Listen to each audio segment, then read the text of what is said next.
So there's a lot of information out there as people prepare to retire that give you all kinds of thoughts on what you should be doing. But we've got 5 things we think you need to stop doing as you enter that phase of your life. Stick around and find out what they are.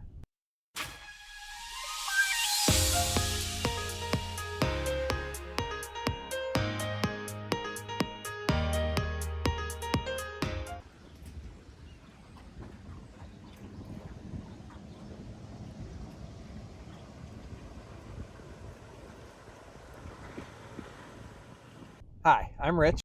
And I'm Robbie, and you have found our channel before it's too late.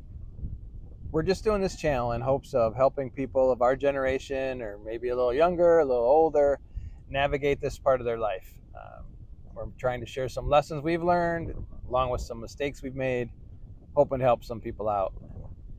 So if you find this helpful at all, it'd be great if you would like the video, subscribe to our channel for sure, hit the notification bell, and really, especially with topics like today, we'd like to hear what you have to say about this stuff in the comments. Maybe we've got it all wrong. Maybe you've got some more things to add. Well, we're not out walking right now. We've already done that for the day. Instead, we are relaxing beside a beautiful lake.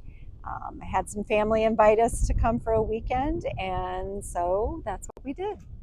So as we've been deciding what the focus of this video was going to be, I've watched a couple of others, and there's another gentleman that I watch out there that is calling this time of our life the youth of our senior years. Right. And this first thing that we think that folks need to stop doing is taking time for granted. Yeah. Let's be real about this. As much as I want to believe I'm not senior yet, I'm 58, and Robbie's 56, and we're definitely in the youth of our senior years. And I think that's an important thing to remember is no matter how good you feel or where you're really at in life, the facts are you're probably in your final third, or at least approaching the final third of your life. Yeah. And you don't have enough time to take it for granted anymore. Right. Yeah. I mean, I think I always, when we talk about this, I always think of my mom, and my mom and my dad retired when they were, well, my mom was 69, and retired, downsized, moved to a different home, and within like 3 months of retirement, she was diagnosed with, might have been 6 months of retirement, but she was diagnosed with cancer, and ended up dying 9 months later. So here it was. I mean, I know she had all kinds of plans of traveling that her and my dad were going to do, and all the things that they were going to do as retirees, and then she ended up dying like a year later. So yeah, you can't take it for granted. Yeah, and there's I found a couple of charts out there that kind of demonstrate this. And if you look at these charts, it shows your life broken down into weeks. And this chart that's on the screen now shows 90 years, 52 weeks in each year. And I've marked off where I'm at on this chart now, and that's sobering. Yeah. To see that there's only this number of weeks left, if I live to be 90, which is 10 plus years past the average American. Yeah. So again, really puts things in perspective. Absolutely. Yeah. And, I'm hoping that we're learning that you can't take time for granted. Yeah. So Rich and I have already talked about this several times in some of our other videos, but I think as we've discussed this topic too, it's really become apparent to both of us how important it is that you stop neglecting your health. Yeah, I think it's, again, I don't want to beat a dead horse from our other videos, but there's a study out there I talked about briefly, and I think the last video that we did, and I'll show the chart here on the screen again, that in the United States, the average American only lives to 66.1 years not even 60. Before they have a significant health issue that impacts their quality of life. Yeah, and I mean, when you think about that, I mean, like for us, we're healthy right now, but in 10 years, things could be completely different. Right, and like Robbie was talking about her mom, all of a sudden developing cancer right after she retired. But even if that bomb is dropped on your life, if you're in better shape, like if you're healthy, Yeah. you're still a lot more likely to maybe fight off the cancer for a while, if not totally, Right. or at least live a good quality of life while you're suffering that traumatic thing. But you might give yourself some more time with your family. Right. But if you're already, Not healthy. your health's going down the tubes already, then that extra little bomb that gets dropped on you just hits you even harder and may cause the end to come sooner. Right. So the third thing we think that you should stop doing is worrying so much. Yeah. And for us, it comes down to our faith. Yeah, absolutely. So there's a verse in Matthew 6, verse 34 says, "Don't worry about tomorrow, for tomorrow will worry about itself. Each day has enough trouble of its own." Yeah. So, and for me, that I do pretty good at this. I got to say, I believe I do pretty good at this anyway, but not naturally. Like this, it's just come to this over time. What the stuff that I've maybe had to deal with the last decade or decade and a half has just taught me that it doesn't do me any good to worry about what's happening tomorrow or any day in the future.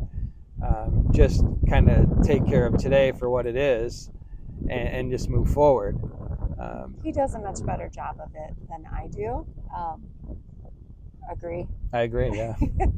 I am a worrier by nature, and I think I waste a lot of unnecessary energy worrying. So being married to him has definitely been helpful. And just constantly taking it before God and just saying, okay, I'm not going to worry about this. I'm laying it at your feet. And that's all there is to it. I can only handle what I can handle.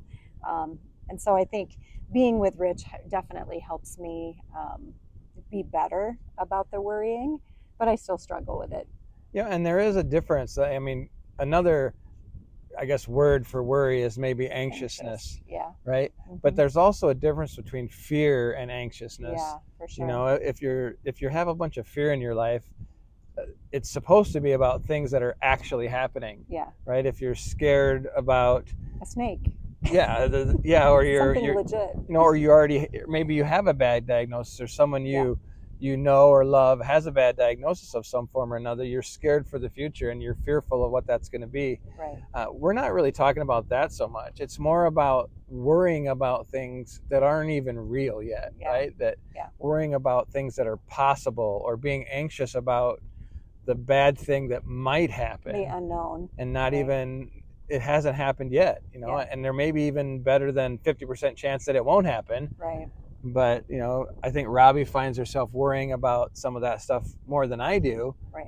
I'm not saying that makes me better or worse than her. Yeah. It's just, it's a way to pull from the joy of what is actually happening in your life. I mean, there's a lot of good things in our life. Oh, for sure. And, if you're spending a lot of time being anxious about things that haven't even happened and may not happen, you're just taking good away from a situation that you're in. Yeah. Yeah. And just casting all of that worry and that care at the feet of Jesus, at least for me. I just have to remind myself of that daily. And he helps me remind myself of that daily.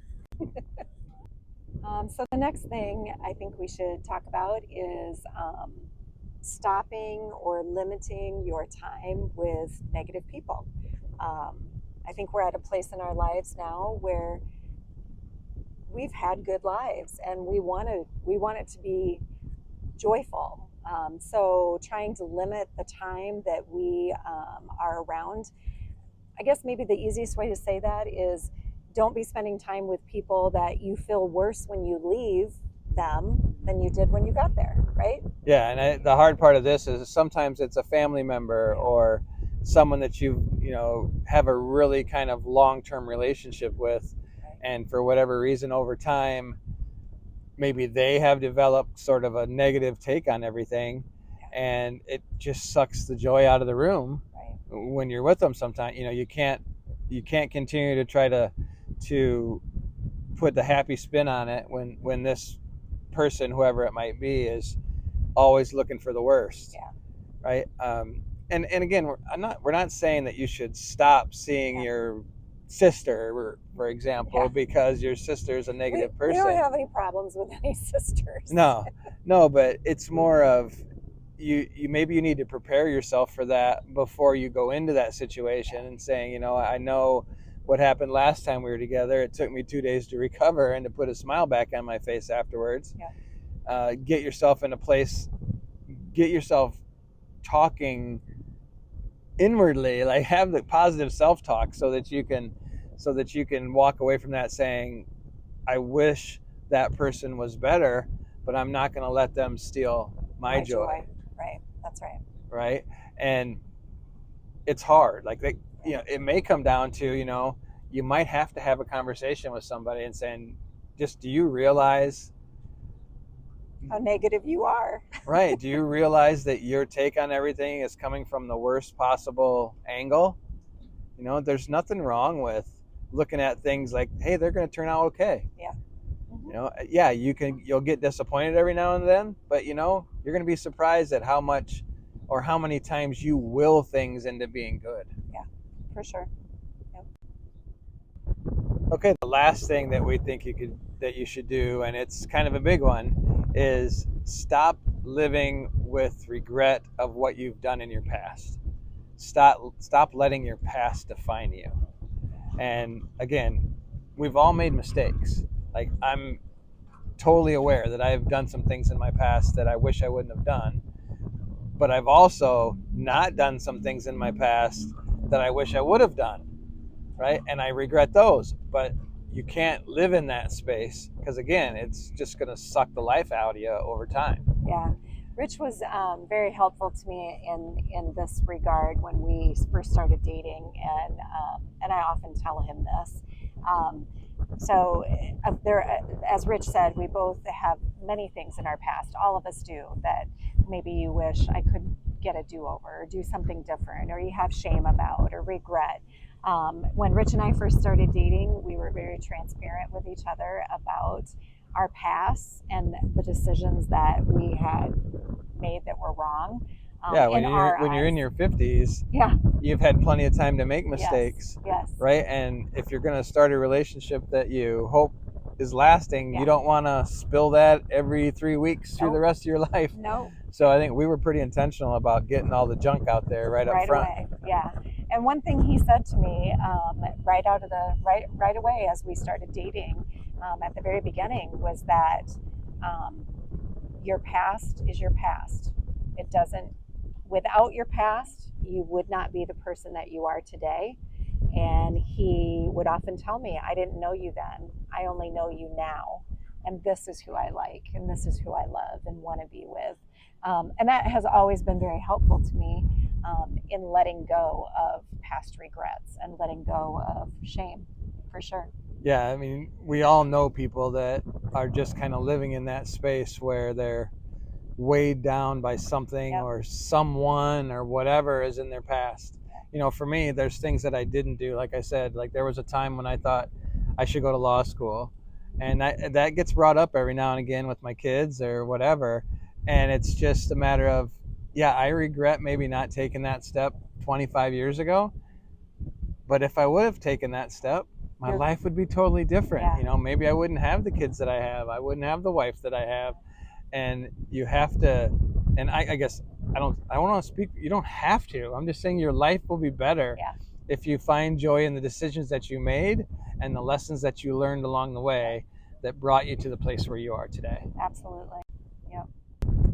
Okay, so just a quick recap on the things that we talked about today, and that Rich and I are continuing to work on as we prepare for retirement.